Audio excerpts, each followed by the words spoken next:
Om Sahana Bhavatu Sahanau Bhunaktu Saha Viryam Karavavahai Tejasvinavadhitamastu ma Vishavahai. Om Shanti Shanti Shanti. Vakratunda Mahakaya Surya Koti Samaprabha Nirvignam Kuru Me Deva Sarvakaryeshu Sarvada. Saraswati Namastubhyam Varade Kamarupini Vidyarambham Karishyami Siddhir Bhavatu Me Sada. Samasta Jana Kalyani Niratam Karunamayam Namami Chinmayam Devam Satgurum Brahma Vidvaram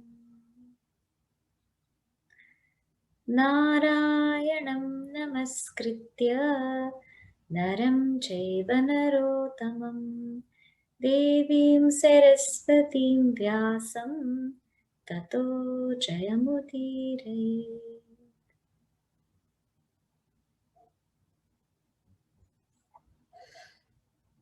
Okay. So last week we were at Virata Parva and then we went on to Udyoga Parva. But let us just review a little bit about Virata Parva and then we will go to Udyoga Parva.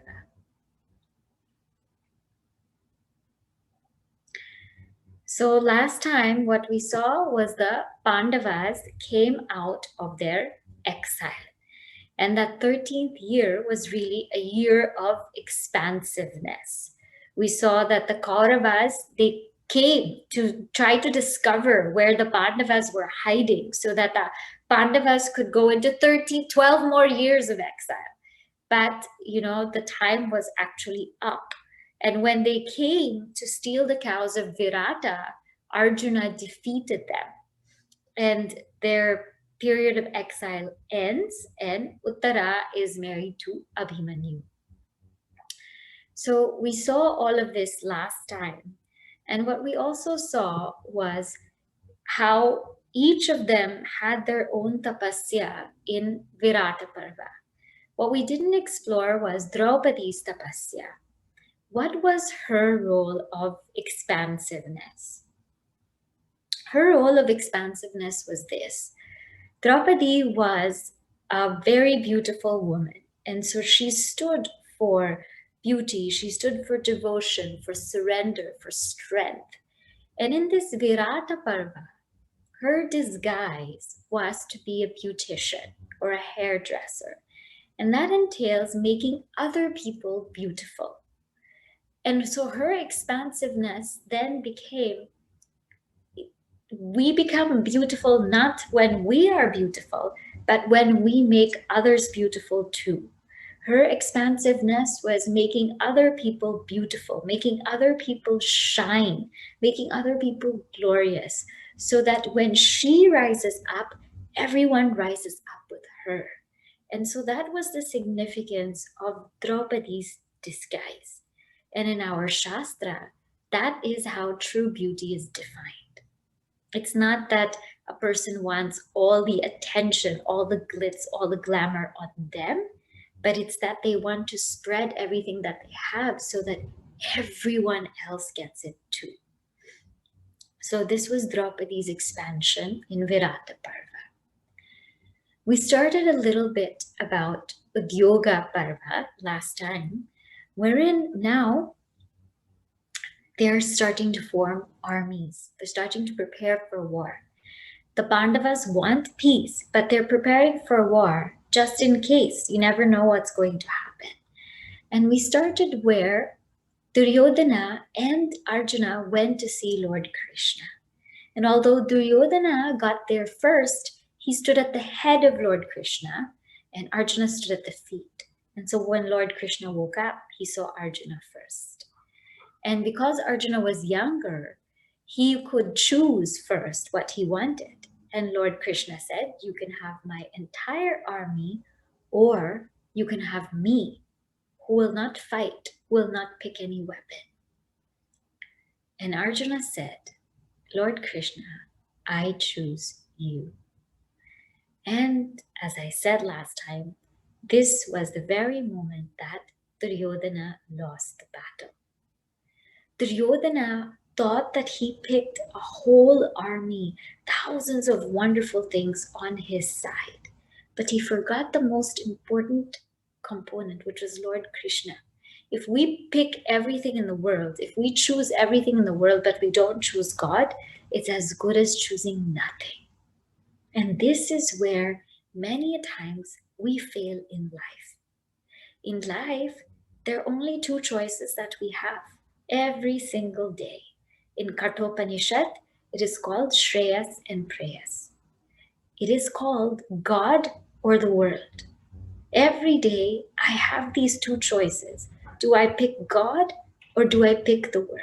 In every single thing I do, in the way that I lead my life, in the way I interact with people, in what I choose to engage in where I choose to work, in the kind of relationships that I have, every single day I have a choice.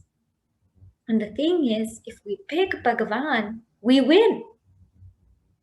But the sad fact is, so many of us want to pick Bhagavan, but we still end up picking the world. And the worst part about it is we use God for the world. Lord Krishna is there. Lord Krishna is capable of giving us moksha. Lord Krishna is capable of giving us enlightenment.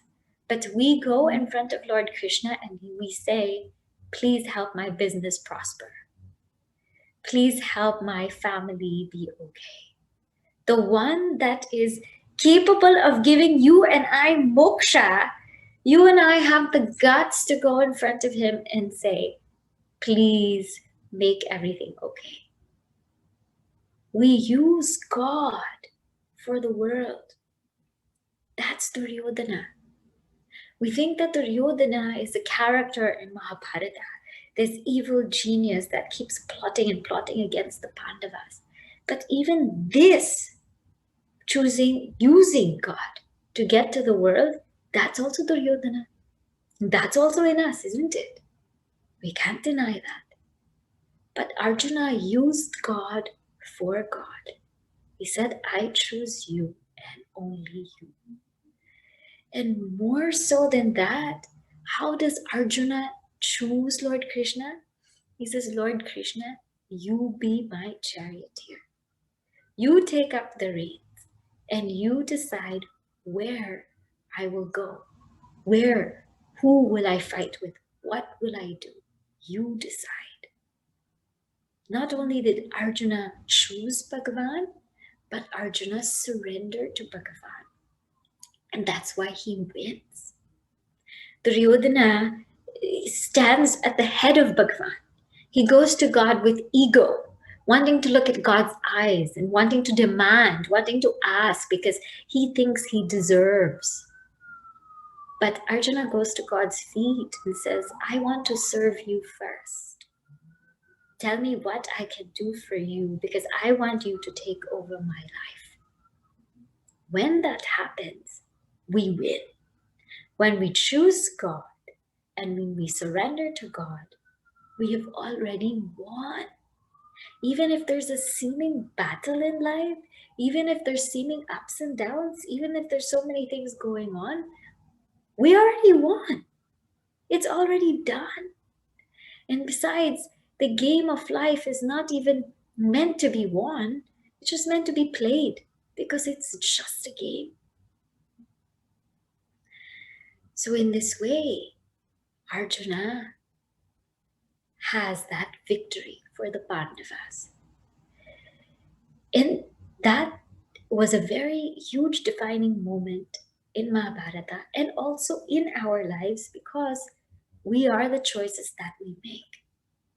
What becomes our destiny is what we decide, whatever our decisions are. The smallest things we think are the smallest decisions, but they become our lives. Where to live, that becomes our entire life. Who to marry, or should I marry, that becomes our life. What career to pursue, that becomes our life. Each decision that we take becomes our life. Only if we stepped back and really thought with clarity, then maybe we could better our lives. So this episode has a lot of deep thinking going into it. So, I'm touching upon it now, but also reflect upon it. If we get that, we've gotten life. So Arjuna is happy. Duryodhana is equally happy. Both of them are happy, thinking that they've both made the right decisions. One made the right one clearly made the wrong one. And in this way, they start forming their armies. There is this uncle, Shalya. He's the uncle of Nakula and Sahadeva. He is the brother of Madri, the mother of Nakula and Sahadeva. As they're all, acquiring armies, acquiring people on their side, Yudhishthira sends a note to Shalya. Now, Shalya is a very strong character because he wants Shalya to be on their side, and naturally they're related. So this Shalya proceeds to go to the Pandava camp. He proceeds to go there. And what happens is Duryodhana hears about this. Duryodhana hears that Shalya is going towards the Pandavas. What does Duryodhana do? He puts out a whole camp, a whole entourage, lots of food, lots of drinks, lots of rest stops for Shalya's entire army. And he puts that all along the path. And so when Shalya is traveling, he sees all of this and he's just wowed and he says, this is amazing. Who has done this, And he partakes of all of it. He partakes of the food, he rests, and he thinks that it's Yudhishthira. He says, my Yudhishthira has really received me well. I'm so happy. I'm really glad. And he tells one of the attendants, please tell Yudhishthira I am very pleased with him. And the attendant said, this is not Yudhishthira's doing. This is Duryodhana. And so Shalya says, well, tell Duryodhana to come here. I'm so pleased. I'm so happy. And so Duryodhana comes to meet Shalya and says, I hope you have enjoyed all of this. And Shalya said, yes, I really enjoyed. Please tell me, what can I do for you? I'll do anything for you. Duryodhana says, you fight on my side in the war. And Shalya was crushed because he'd already given his word to Yudhishthira. It means he's already thought that he would fight with Yudhishthira. And now he told Duryodhana, I'll give you whatever it is. And Duryodhana said, you must fight with me. And Shalya said, okay, I said it, so I will. But you please grant me leave, let me go tell Yudhishthira. And so Shalya leaves and he goes to Yudhishthira. Now Yudhishthira is there and Shalya doesn't know how to tell Yudhishthira. So Shalya is there, saying, oh Yudhishthira, I hope everything's fine. Now you've come out of your exile. I'm so happy. And Yudhishthira said, yes, now, we're building our army and we're so glad that you're going to be part of it. And Shalya says, actually, this happened. And Yudhishthira says, I understand. It's fine. You're going to fight in Duryodhana's side. It's fine, but we are so saddened because you are our uncle and we have to fight against you. But there's one thing that I want you to do. At some point in time, you will be asked, I'm very sure, to be Karna's charioteer, because you are just, you are one of the best there, and at some point I know you'll be asked to be that. When Karna is riding there, I want you to taunt him. I want you to break his pride. I want you to break his pride because he is very strong and he has to be broken in some way or the other. And if Duryodhana has done this, then you must do this for us. And so Shalya agrees and he says, I will do that. And so with that, Shalya is now on the Kaurava side. Now what happens? They start to gather all their Akshohinis. And now remember that they sent, this Drupada said the Brahmana is going to go to the Kaurava court to give a message to them. So this Brahmana is instructed by Drupada and says, listen, this is what you need to do. You are a very noble Brahmana. You be very diplomatic and go to the Kaurava court. And you must tell them all the injustices that the Pandavas have suffered. Because in there you will find Bhishma, Drona, Kripacharya. You will find all of them. What has to happen is people's morale have to be broken. These people have to be confused. Bhishma, Drona, Kripacharya, they all want to side with the Kauravas. And they have to know what they're doing is wrong.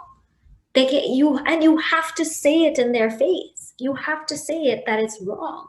And you have to tell them that message of Yudhishthira, that Yudhishthira wants peace. He doesn't want any war. He wants peace. But if there is no peace, if Duryodhana doesn't want to give back the kingdom, then there will be a war. Means give back their half of the kingdom, which was Indraprastha. So this Brahmana goes to the court of Hastinapur and greets everybody, greets everyone and tells them, Pandavas are doing very well. They've come out of their exile and this is what's happening with them.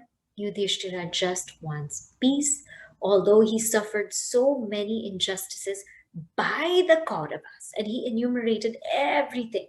The poisoning of Bhima, the palace of wax, what they did to Draupadi, the game of dice, which is very deceitful, what they did, how they, in the period of exile, how they came and wanted to flaunt who they were, and they were beaten by the Pandavas, means they were defeated by the Pandavas. The Pandavas, they were surrendered to the Pandavas. The Pandavas actually had to tell them to go. And so this Brahmana enumerated everything and said, look, despite all of this, they want peace. They don't want to fight. They want peace. And all they're asking for is peace. And you just give them half of their kingdom, Indraprastha, which rightfully belongs to them. It rightfully belongs to them because their father is also an heir to this kingdom. And so, all of them were just broken inside with the speech of the Brahmana.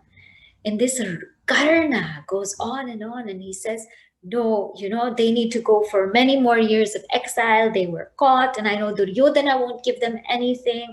And this Karna goes on and on and on. And Bhishma says, don't you see who the Pandavas are? And Karna, again, he shows off and he says, I can defeat any of them. I can even defeat Arjuna. And Bhishma said, they defeated you again and again. And so this Karna goes on. And Dhritarashtra is so upset by hearing all these words. And he tells the Brahmana, you go back. I'll send Sanjaya with my words. And so Dhritarashtra, he has counsel with everybody. And he tells Sanjaya his message. He says, Sanjaya, you now go to the Pandavas and you give them my message. He thinks about it. He goes to the Sanjaya, he tells him. Sanjaya goes to the Pandavas. So now Sanjaya arrives at the Pandavas' place. And they're very, very happy to see him because they adore Sanjaya. Sanjaya carries his message. What is his message? His message is so twisted from Dhritarashtra. Now I'm going to show you what his message was because it is just really, really twisted. He says here,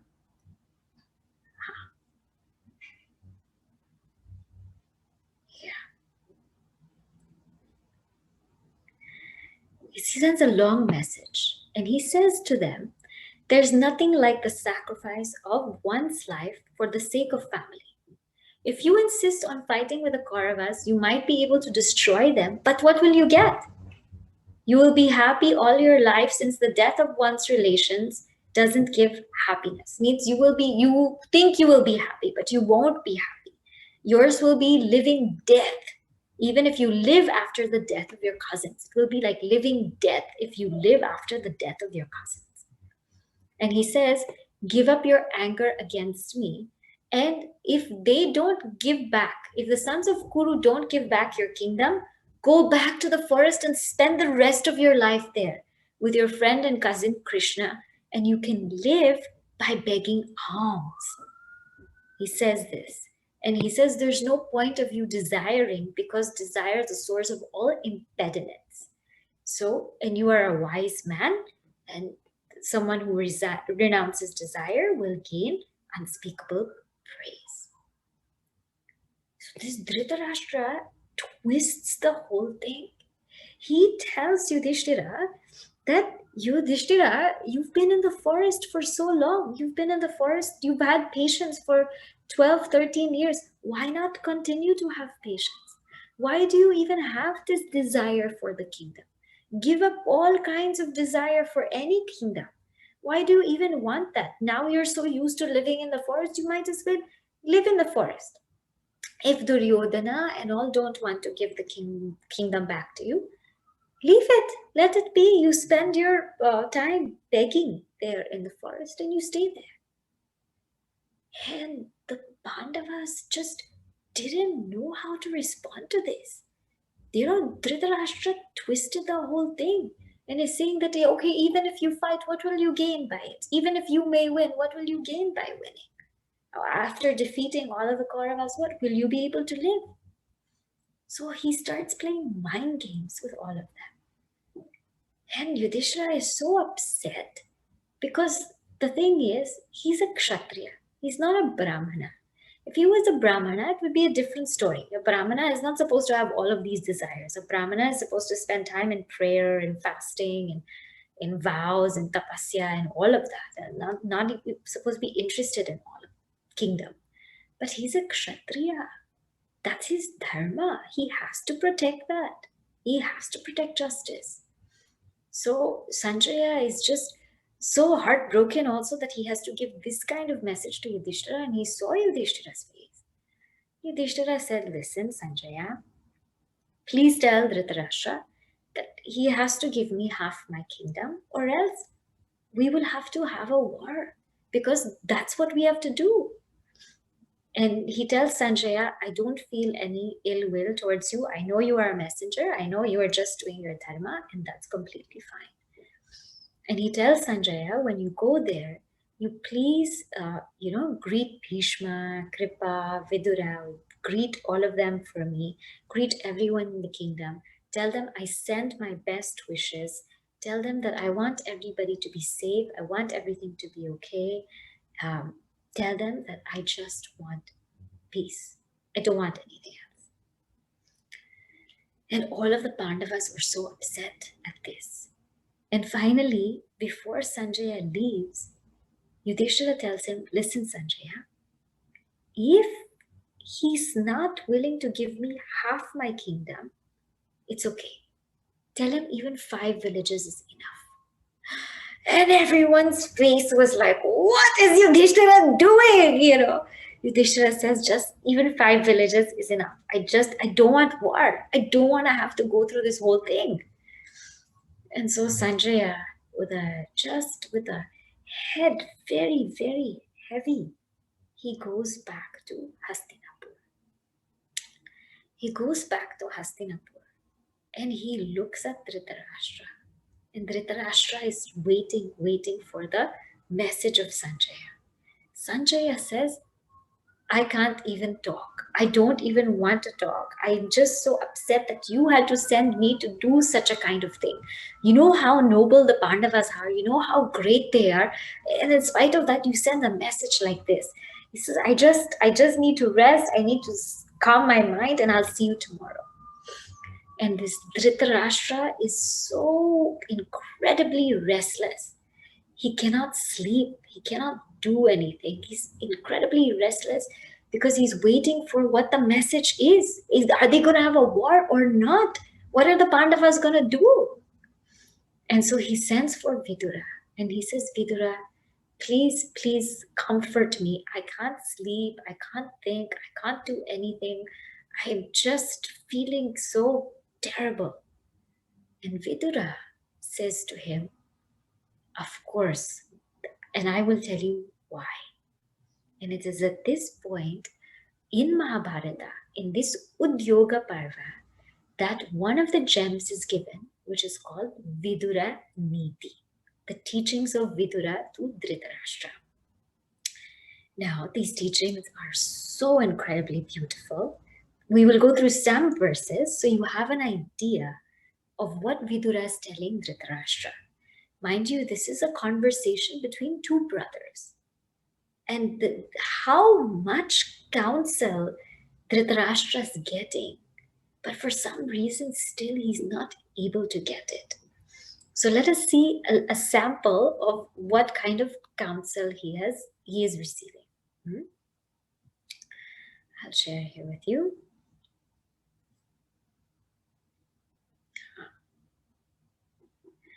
So first is this, he tells Vidura, I'm not able to sleep. And Vidura says, I know why you're unable to sleep, because there are 5 kinds of people who are not able to sleep at all. 1, Abhiyuktam Balavata, those who are weak and attacked by someone stronger. Durbalam, those who are just weak. Hina Sadhana, those who have lost their wealth or have failed to attain any end. Ritswam Kaminam, those who are very lustful. And Chora, those people who are thieves. These people will never be able to sleep at night, he says to Dhritarashtra. And he gives Dhritarashtra such counsel. He says, Dhritarashtra, there's a difference between a wise person and a foolish person. And lots of verses are there, but I've just handpicked a few. He says, these are the characteristics of a wise person. Kshipram Vijanati. A wise person is able to understand quickly. Yes, they get the point quickly. They're able to gather it. Chiram Shrunoti. They listen patiently with a very, very alert mind. Vijnaya Charatham Bhajate na Kamat. They never pursue objects out of desire, but it's out of proper judgment. So they're not impulsive. Na samprishtaha vyupayunte parartha, means they don't involve themselves in other people's affairs without being asked. These 4 characteristics make up a wise person. So if you want to be a wise person, this is what you have to do. And so directly he's hitting at every single weakness of Dhritarashtra. Further, he tells Dhritarashtra that man is the worst of fools who throws blame on others. Param kshipate doshena. He throws blame on others when vartamana swayam tatha, when the blame is on himself. And he is the worst who's unable to do anything about it. Then he tells him, and this whole section is so beautiful. Vidura says, he takes numbers. He says 1, 2, 3, 4, 5, 6, 7, and he names so many various things in these numbers. One important thing here, he says, these 4 should be excluded councils by a powerful king. So any any board, any community, any organization, these people should never be counseled. Who alpagnehi. Alpagnya means those who have little sense. Instead, they're not smart. Those who are dirgha sutra, they may unnecessarily they delay everything. Those people should never be counseled. Then lazy people, those who are those who have alasya, alasya, they are very lazy. And chorana, those who are flatterers, they should never be our counselors, because that means they want something from us. That's why they are flattering. So he keeps telling Dhritarashtra he tells him hundreds of verses how to run his kingdom, how to see what is right, how to see what is wrong. He tells this to Yudhishthira. Not only that, Dhritarashtra. Not only that, he tells Dhritarashtra how to handle people. He tells Dhritarashtra, this is how you handle the people in your kingdom. He says, as the bees suck honey without injuring the flowers, so you should take wealth from people, not uprooting them, not injuring them. Only what you can take for taxes, let's say, that much only you should take, which gives them enough comfort, enough livelihood, and not uproot them. And he says, he who wants to control his counselors before controlling himself, and who wants to control his enemies before controlling his counselors, that person, he's destroyed. He's completely destroyed.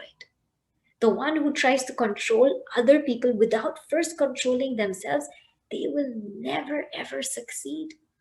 They will not succeed at all. And he tells Dhritarashtra, this is how you should live your life. He says, this is a very beautiful verse. Divase neva tat kuryad. Do that during the day, yena ratau sukham vaset, by which you can sleep peacefully at night. Do something during the day by which you can sleep peacefully, nicely. Ashtamasena tat kuryat.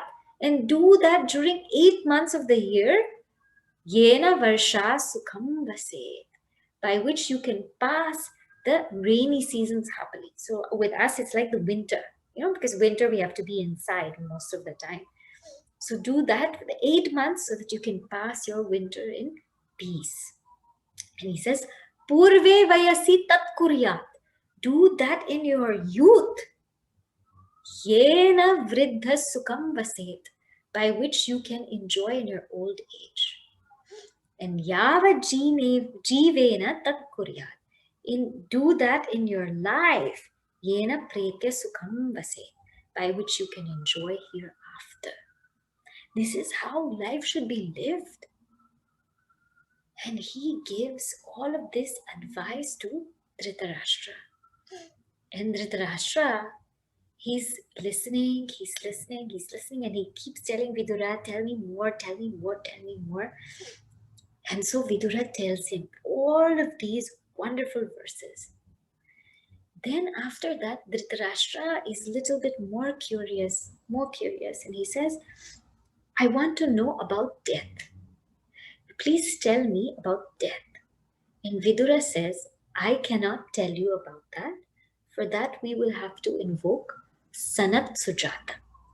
So here in this particular Udyoga Parva comes another gem, which is called Sanat Sujatiya, which is a very beautiful section also, talks about what death is. And so Vidura invokes this Sanat Sujata, and he comes before Dhritarashtra. Dhritarashtra asks him, you please tell me, I have heard that there is such a thing as death, but I've heard also that there is no death. What is true? Is there death or is there no death? And this Sanat Sujata tells him, O Dhritarashtra, pramadam ve mrityuhu. Ignorance is death. Whoever has ignorance, they have death. Because they're dying every single moment. They have not found out what life is about.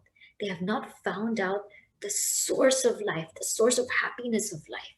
And for those people who have ignorance, even if they're living, that is death. But those people who have knowledge, for them, there is no death. They are deathless. And like this, a deep dialogue goes on between Sanat Sujata and Dhritarashtra. And Sanat Sujata tells him, what is the cause of this? Is that people keep looking at the world, keep thinking that the world out there will give them that joy, will give them that happiness, and they keep dwelling on the world. And when they keep dwelling on that world, that desire for the world arises. And as long as that desire is there, they will keep coming back. They will keep taking births higher and lower to fulfill them. But the one who knows that there's nothing out there in the world to see, to perceive, that person is free from the claws of death. So imagine Dhritarashtra hears all of this. But what is the impact on Dhritarashtra's mind? Zero. Nothing. The next day, Sanjaya comes to court and Sanjaya says the message, tells them the message of Yudhishthira. Says, listen, Yudhishthira wants peace, doesn't want war. And he asks for half his kingdom. And so Duryodhana goes out on the rage. Before Duryodhana just gets outraged, Bhishma says, you please give it back to them. It's not worth fighting with the Pandavas. They are very righteous people. They're very peaceful. It's not worth fighting with them. Drona also says, no point fighting with them. Sanjaya also says, I don't know why you all are thinking of fighting with them. No point in it. Duryodhana is appalled.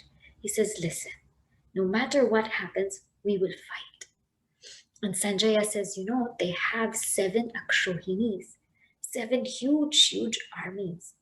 And Duryodhana says, no problem, we have 11. We have 11 Akshohinis. We don't only have 11 Akshohinis, we have Bhishma, we have Drona, we have Kripacharya, we have Karna, Radheya. We have all of these people who are willing to lay their lives down for me. We have everything. We can fight them. I'm confident we will not lose. And Sanjaya says, listen, Yudhishthira said, if you don't want to give him even half the kingdom, give him at least 5 villages. And Duryodhana says, never. I will not even give him a land at the tip of a needle, a land the size, the tip of a needle. I will not even give him that much land. And so everybody is so upset by this. And Duryodhana leaves. And in here, Sanjaya talks to Dhritarashtra. And Sanjaya says, Dhritarashtra, this is all your fault. This is all your fault because you didn't stop Duryodhana. You know all of this is wrong. You know whatever he's doing is wrong, but you never stopped him. You never, when that game of dice was going on, all you kept saying is who won, who won, who won. You didn't do anything. This is all your fault. Duryodhana, all of these people, they may die in the battlefield, but what about you? You will have to witness the death of all of your sons. And so Dhritarashtra is in such a sad plight. And so Sanjaya is also so upset that Duryodhana wants war. And therefore, Sanjaya goes back to give Yudhishthira the message.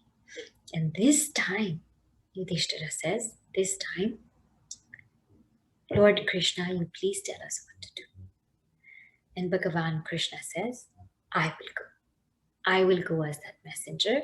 And as far as possible, I want there to be peace with everybody. And so Lord Krishna goes.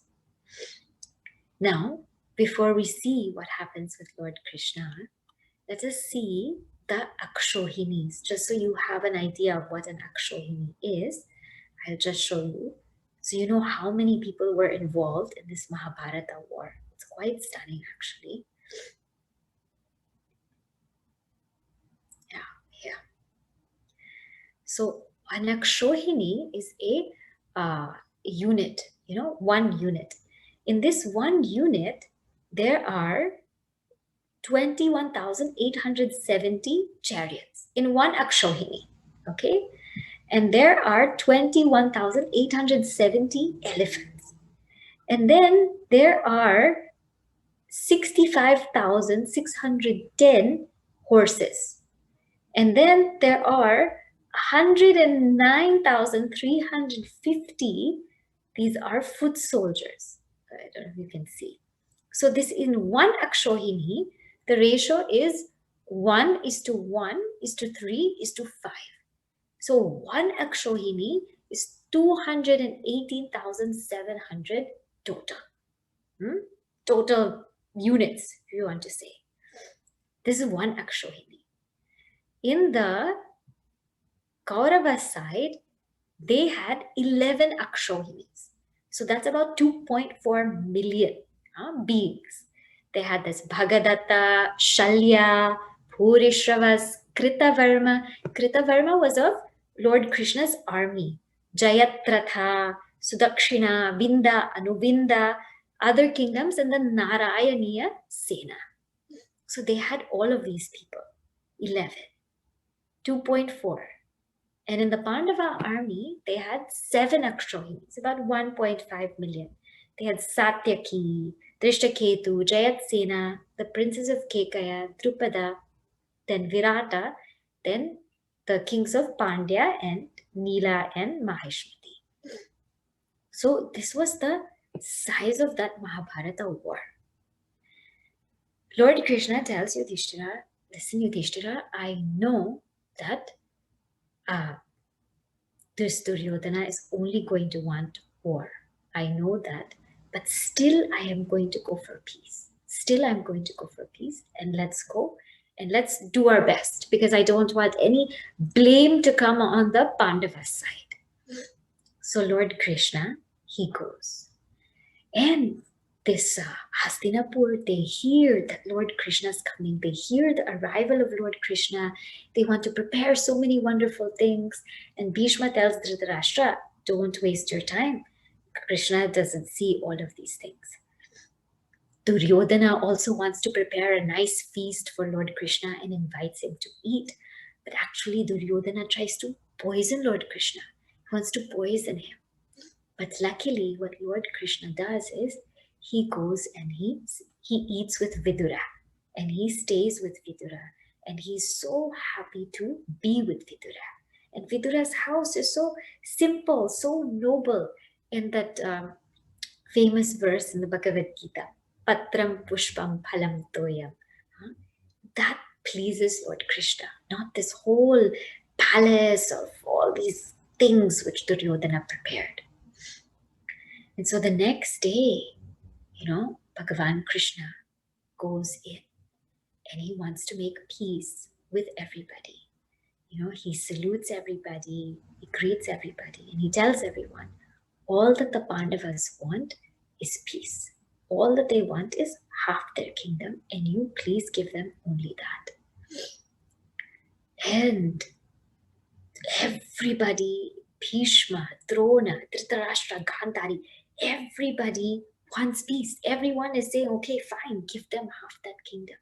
But this Duryodhana is he just doesn't get it. His mind, he says, I can't help it. This is what I want to do. We should fight. We must engage. And he just throws a fit and he walks out of there. And this Duryodhana, he tries to do so many evil things. He even tries to kidnap Lord Krishna. He tries to plot to kidnap Lord Krishna. And Lord Krishna finds out about it and he just laughs away. He said he can't do anything to me. And he goes into that whole Hastinapur, that assembly. He says, nothing can touch me. And he looks at everybody there. And Lord Krishna shows to them his Vishwarupa Darshan. Only very few of them could see. Only Bhishma could see, Vidura could see, Kripacharya could see. And all of their hairs were stunning, and he showed who he really was. He showed his figure with thousands of arms and thousands of heads and thousands of stomachs and everything in Lord Krishna. And that vision was just so astounding that they were in awe. And they said, how can we even defeat this Lord Krishna? How can we even go against this Lord Krishna? This Duryodhana doesn't know what he's doing. They saw that vision of Lord Krishna. And after that, Lord Krishna resumes back his form. And he says, if there must be a war, we will fight. But know this, all that we really want is peace. And with that, Lord Krishna, he leaves Hastinapur. He leaves Hastinapur and he goes with Satyaki on his chariot. And he's feeling so heavy that, this has to happen, that there has to be a war. But what can he do? He tried. He tried to make peace, but what can he do? And so, this is how the Mahabharata war will actually start. Before he goes to Hastinapur, before he goes back to Yudhishthira, there is one person that he meets, and that person is Karna. He tells Karna, there's something that I need to tell you. And so he takes Karna on his chariot, and he says, I want to tell you something. And Karna says, what is it? He says, I want to tell you about your birth. And Karna says, why? I've been wanting to know about my birth for a long time. And Krishna tells him, listen, Karna, you are the son of Surya. And not only are you the son of Surya, but you are also a Pandava. You are Pandava. You are the eldest son of Kunti Devi. And now you have that ability. You can come with me, and I will take you with me to the Pandavas, and you can be on their side, and we can win this war together. They are your brothers, and they will accept you. Meanwhile, this Karna is just heartbroken. He doesn't know what to do. This is just news to him, how all of this is happening. How is he knowing? How is he saying that he's a Pandava?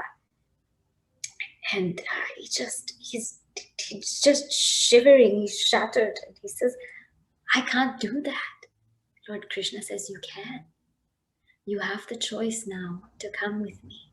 You have the choice to come with me and be part of the Pandavas. And Karna says, no, I've pledged my loyalty to Duryodhana. And to Duryodhana alone I will be. And with him alone I will fight. And this saddened Lord Krishna so much because Karna had a choice. He had a choice. He knew now. He knew his birth. But still, he chose to be with Duryodhana. He felt like that was his loyalty. He felt like that's where he should be. And so with a heavy heart, Lord Krishna returns. And when he returns, the preparation for war begins. And what happens now, how that war starts, that we will see next week. Next week, we will see the start of the Mahabharata war. Okay? Today, we will stop here and just spend a few moments reflecting on how much Dhritarashtra was taught by Vidura, by Sanat Sujata. He was counseled by Bhishma, counseled by Drona, counseled by so many people, yet he didn't yield. Yet he couldn't stop it. And how Duryodhana was also counseled by so many people, yet he still didn't stop. And how even Lord Krishna, he tried his best to make that peace, but it didn't work. Does Krishna tell the Pandavas about Karna? The revelation about Karna to the Pandavas, that happens at a very painful time. That time I cannot tell you. It happens at a very painful time later. That we will see. For now, we will stop here, because then when I tell you the whole war, if I start the war now, then it will be hard for me to stop the war. Okay? All right. So we will say the closing prayer, and then I'll make an announcement, and then if there are any questions, we can take.